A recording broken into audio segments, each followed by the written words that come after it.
Oh, there we go. Okay, so anyway, we're here to give the live scoop on Cars 3. Everyone's talking about it. The guy, when we left the theater, the one guy was like, so how was it? Because I'm sure he was really curious to see this film.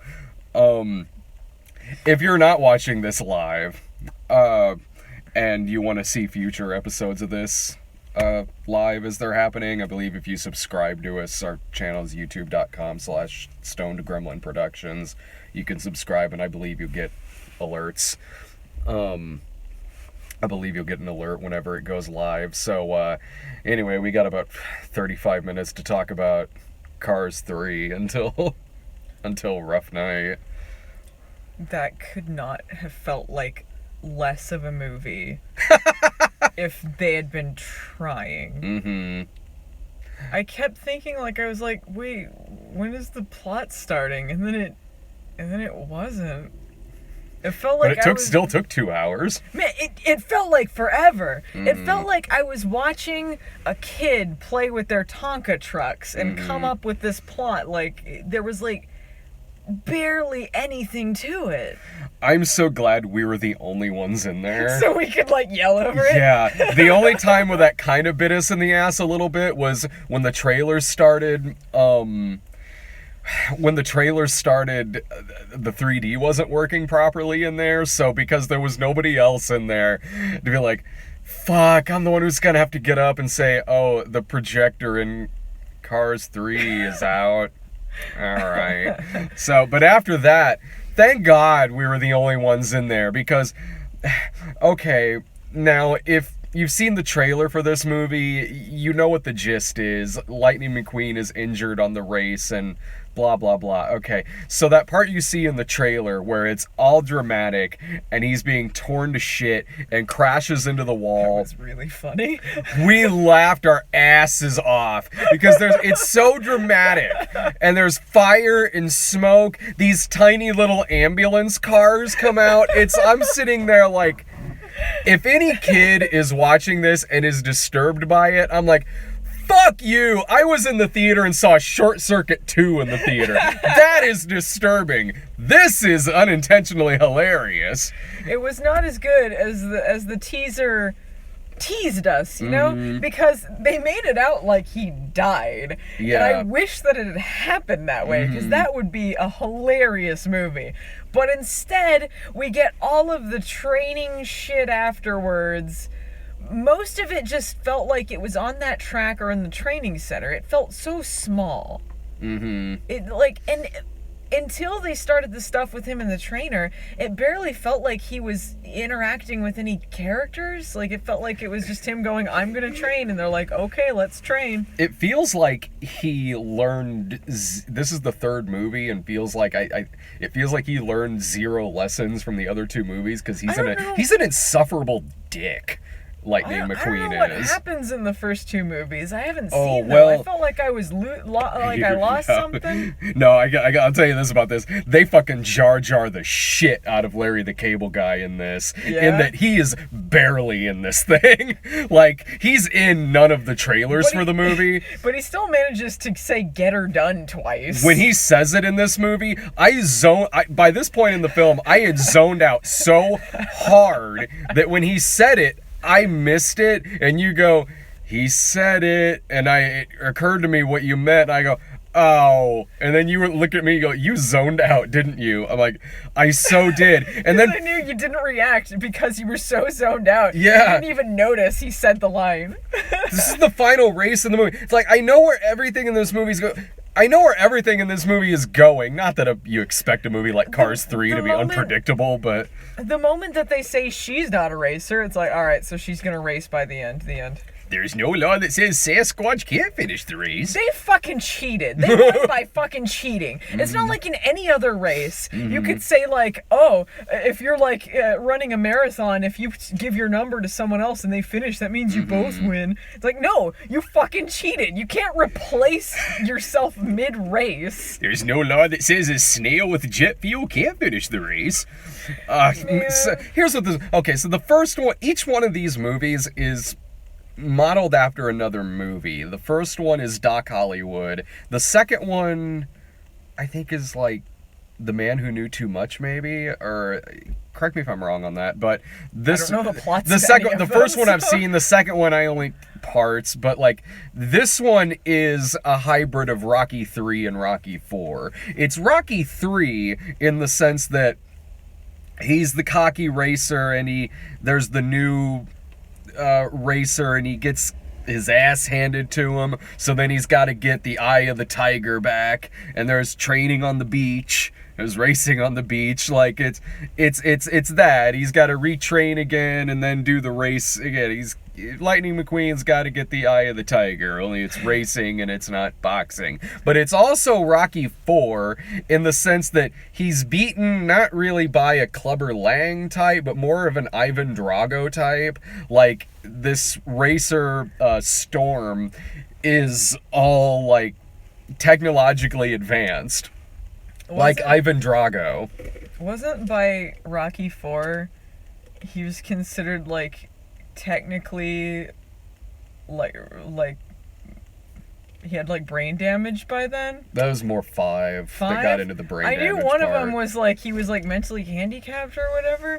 Yeah, they mostly get into that into part 5. I mean, they talk about it a little bit in some of the other ones, but that was mainly the plot of 5.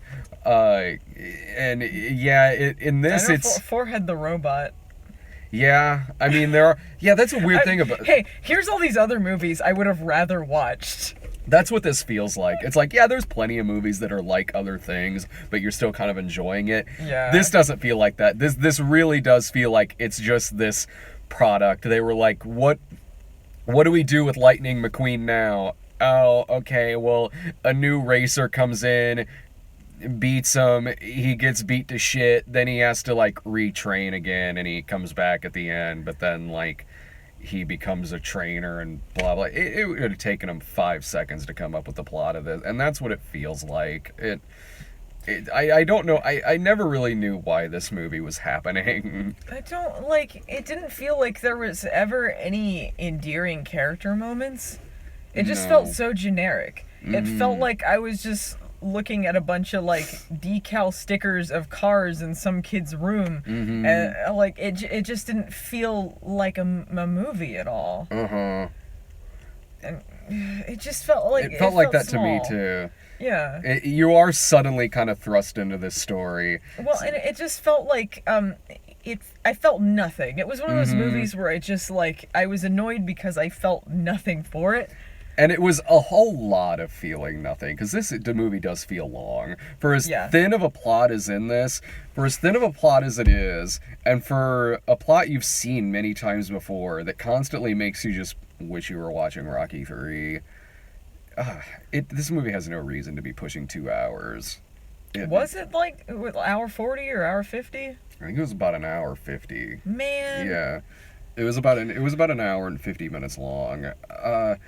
You could summarize it in like 2 sentences. And I just don't understand this universe. Where they have the tractors that are cows, and I'm like, so what determines if a vehicle is an animal, or if it's like a sentient thing? But then crabs exist, so I guess they didn't show it. Maybe they're tiny car crabs. Maybe because there are children cars in this. Like there was a child car in the stands, but then like the cars that seem like they can work this universe are the ones that have little arms on them, like they can.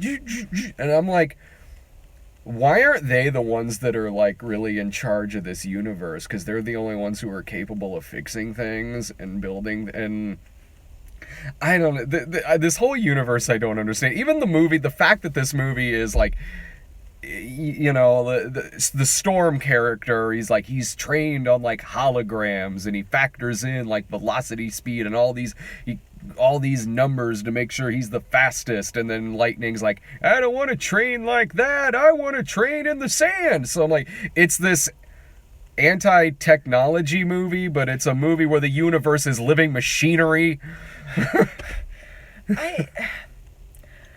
There was so little character moments. They were doing beats like, like, oh, the villain is mean to him, and then he crashes, and then he's got to train, and then he meets this trainer, and then he figures out, like, when he's on the track that she's going to be the racer or whatever. But, like, the villain, for instance, there was only, like, once or twice you saw him where they weren't racing. And all he did was say generic stuff. Like, he's just like, I can't wait to beat you. And, like, very, very light. Like, it felt like this was aimed at toddlers. Oh, these are. Of all the Pixar movies that are aimed at the youngest audience, it's the Cars movies. It was so dumbed down for toddlers that it just felt like nothing. And I like, you could have built some of this up. I didn't feel anything about the villain. Like, I couldn't even tell you his name now.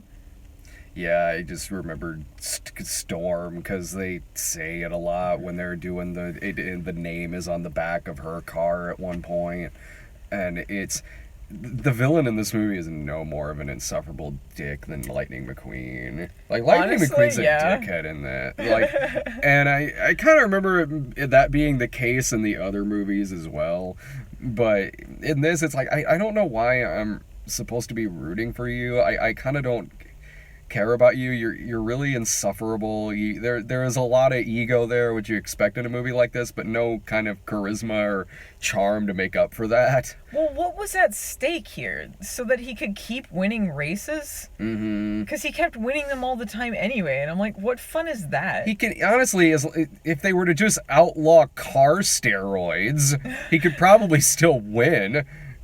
That Storm car would just be out of it. Like, can you imagine? The plot of the movie is someone who wins every single race and then stops winning races, trying to get back to be the one that wins all the time. Like, it's so boring. Yeah. Like, I mean, that'd be like if John Cena was like, oh no, I lost one wrestling match, I gotta get back to being the champion all the time. You'd be like, well, let someone else be the champion, who cares? And I guess by the end he starts training that other girl or whatever, but that's what the whole thing hitches on, is you caring if he's gonna go back into racing. I've seen a couple of movies like that. One is that Jim Caviezel football movie. It had one of those long ass titles like "When the Game Stops Being Football," blah. Like it's something like that, and. Like, it was about the team that had the record for the most wins that lasted several years, and then they lose one, and they might as well all just fucking hang themselves after that happens. Like, you still have the record, you whiny asses. And then there's Mighty Ducks 3, where the plot, I think, in Mighty Ducks 3 was like, they're facing off against some kids at a boarding school or something. Like, what does this matter? In the second one, you guys won the Olympics. Like, maybe if they'd framed it like he had lost a lot of matches, like he was old and out of shape, like they were going for, instead of just one dick shows up and he stops winning every race ever, well, maybe it would be a little different. What if the villain was just old age? It didn't have to be like, all these new rookies in here. I guess fucking Larry the Cable Guy, all the non-jokes that he did. I mean, he wasn't in it very much. He's really not. But he's still annoying. And like, he shows up and he's like, I gotta sneeze. Oh, I lost it. Pfft. Then he sneezes and, I don't know, farts out a hook or whatever, and he's like, oh, bye. And why did that happen? Can't teach an old car new turns.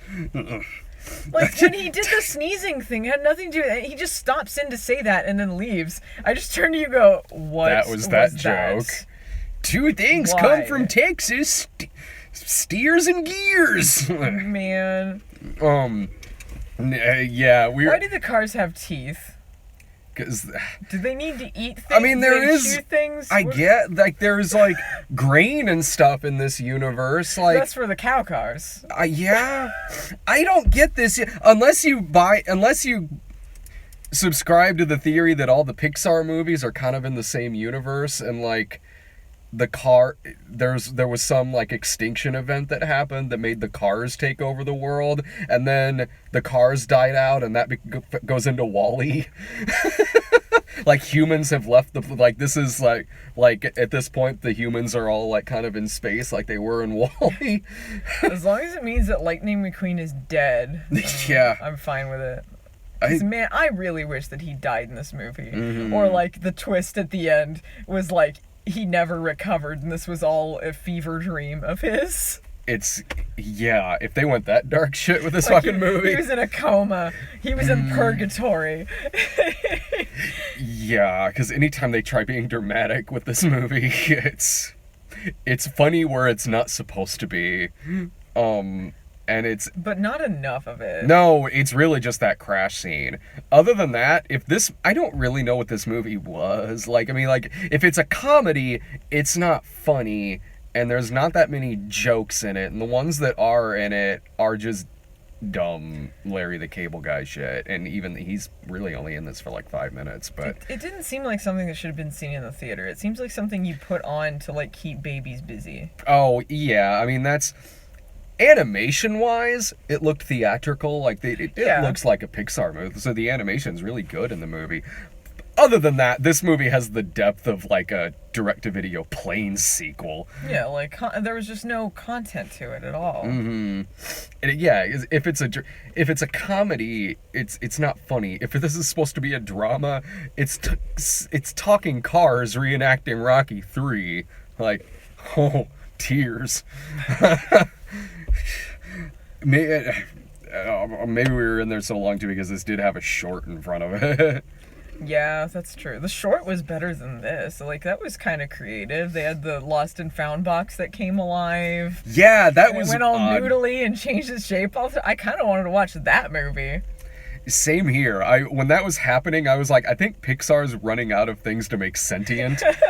So, like, okay, this, like, they asked someone at the front desk at Pixar, like, oh, what do you think we should bring to life? And there's like, sees the Lost and Found box sitting in the corner. A Lost and Found box. All those kids were idiots. Yeah, like, yeah. Really had to give them back all of the things that were in the Lost and Found 2 feet away from them. Mm-hmm. Like, kids, you could have found this easily. It's right fucking there. Like, all of your shit. Yeah, it's an anti-bullying movie about a sentient Lost and Found box. Only instead of, like, Cool Cat teaching him a lesson, it's a box of Lost and Found stuff. Cool Cat. Ooh, I hate Lost and Found! Oh, hang on, he's gonna take this video down for us mentioning it. And then there's no daddy Lost and Found box that just wants to fuck a box of clothes. Dad Lost and Found is the Lost and Found. Ooh. I guess, like, the Lost and Found monster or whatever, like, ceases to exist by the end of it. Like, it was Lou. That was his name. Lou, yeah. I guess Lou ceases to exist by the end of it because all his parts have been given away. It's also a pro-organ donating short. Anti-bullying pro-organ donation.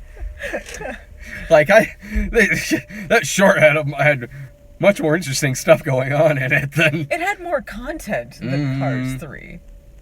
Like, I felt more invested in that than anything going on in Cars 3. It just felt like a bunch of moving pictures for toddlers.